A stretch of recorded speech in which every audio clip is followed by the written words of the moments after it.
ቀለበት እንድታስርልኝ እፈልጋለሁኝ ብላለች ወይዘሮ ሄርሜላ ማለት ነው። በነገራችን ላይ ወንድ ልጅ ራሱ ፈልጎና ፈቅዶ ቀለበት ሲያደርግ ፕሮፖዝ ሲያደርግ ራሱ በራሱ ፍላጎት ሲያደርግ እንጂ ወንድ ልጅ አንቺ አፍቀረሹ አንቺ ቀለበት እንዲያደርግልሽ ጠይቀሹ በጣም ይከብዳልና።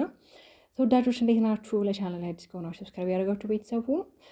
አንዳንድ ጊዜ ክብር የሚባል ነገር አለ። ክብር ማለት ከምንም ነገር በላይ ክብር ይቀድማል። ሴት ልጅ ደግሞ ክብሯን ስታስጠብቅ ነው ደስ የሚለው እና አንቺ አፍቅረሹ አንቺ ቀለበት እንዲያስርልሽ ጠይቀሹ ሁሉ ነገር አይሆንም።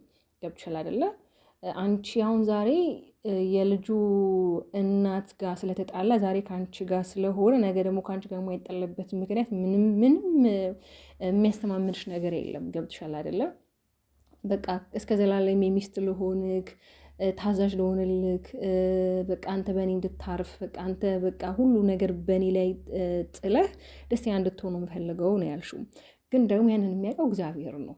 እሺ የእኔ ቆንጆ፣ ግን ደግሞ ቸኮልሽ። መቸኮል የለብሽም። ከሩታ ጋር ራሱ ትላንትና ቢጣሉ ፍቺ ፈጽሙ ብዙ ገና ያልጨረሱ ጉዳይ ይኖራችኋል።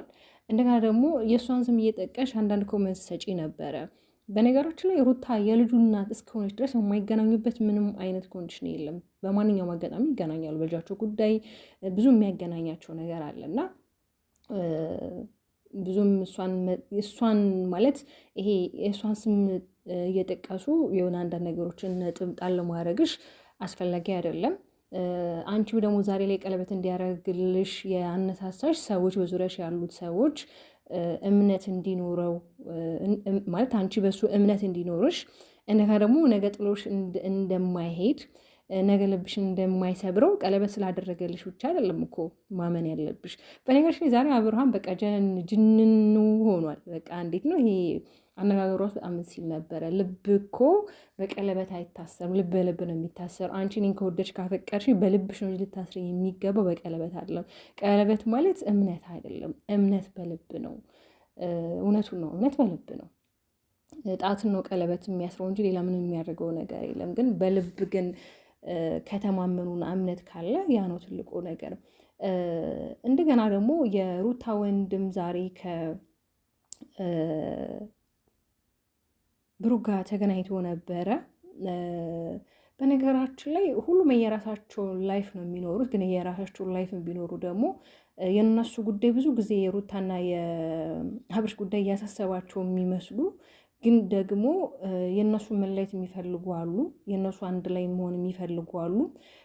እውነት ለመናገር የሰው ልጅ እኮ አብሮ መኖር ካልቻለ ተጣልቶ መኖር ይችላል። ግን ተጣልቶ ሲኖር ደግሞ ተከባብሮ እና ይሆናል አይደለ? የራሱን የሆነ መስመር አስምሮ ገደብ አስይዞ ነው መኖር ያለበት እንጂ ሁሌ በአንድ ነገር ላይ መጨቃጨቅ፣ ሁሌ በአንድ ነገር ላይ አስተያየት መስጠት፣ ሁሌ በአንድ ነገር ላይ የሆነ ነገር መስጠት አስፈላጊ አይደለም። በቃ እነሱ መኖር አብረው እስካልቻሉ ድረስ ተለያይቶ መኖር ግን ይችላሉ። ሲችሉ ደግሞ በሰላም ነው በቃ ማለት ክፉና ደግ ቃል ሳይነጋገሩ አንተ እንዲነ አንቺ እንዲነ ሳይባባሉ እንጂ በማስፈራራት በዛቸው ምናምን አይደለም። ኦኬ ነገ አብረውስ ቢሆኑ ማን ያውቃል? ማንም የሚያውቀው ነገር የለም። ስለዚህ የሩታ ወንድሞችም አንዳንድ የሆነ የሚዝቱት የሚፎክሩት ነገር አለ። ያ ደግሞ አግባብ አይደለም። እውነት ለመናገር ማንኛችንም ደስተኞች አይደለም ሁለቱ በመጣላታቸው እና ከሄርሜላ ጋር አሁን ስለሆነ ማንኛችንም ተመልካች ኦዲየንሶች ደስተኛ አይደለንም። አብሮ እንዲሆኑ ነው የምንፈልገው። ግን ደግሞ ሁለቱ አብሮ ደግሞ ካልሆኑ ከሄርሜላ ጋር እሱ ፈቃደኛ ከሆነ እሱ ከፈለጋት እሱ ከወደዳት ደግሞ መኖር መብቱ ነው። ለምን የእሱን ህይወት እሱ ራሱ ነው የሚኖረው። ሌላ ሰው አይደለም የሚኖርለት፣ ወይ ኦዲየንስ አይደለም የሚኖርለት፣ ወይ ጓደኞች አይደለም የሚኖሩለት። በነገራችን ላይ አብርሃም በጣም መልካምና የዋህ ልጅ ነው። ሄርሜላን ብላሽ አንተ በጣም በየዋህነትህ ማለት በቃ ይሄ በደግነቱ ይሆናል አይደለ? ሰዎችን ላለማስከፋት አይናገርም ይሆናል አይደለ? አንዳንድ ሰዎች ስሜታቸውን ተናገር ወዲያው ይሆን ይወጣላቸው። አንዳንድ ሰዎች ደግሞ ስሜታቸውን በውስጣቸው አምቀው ራሳቸውን ይጎዳሉ። ከእንደዛ አይነት ሰው መካከል ነው አብርሽ።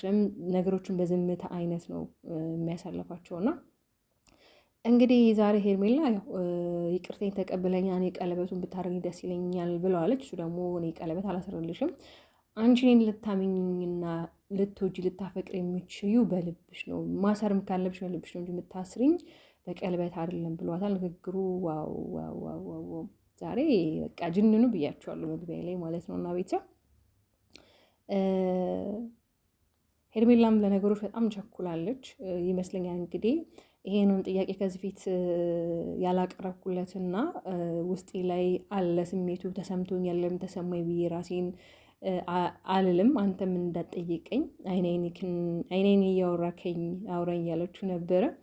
የሰው ልጅ መቼም ስሜቱን ለምን ገለጸ ወይ ለምን አፈቀረ ለምን እንዲህ አደረገ ብለህ ወይ ብለሽ አትናገሪው።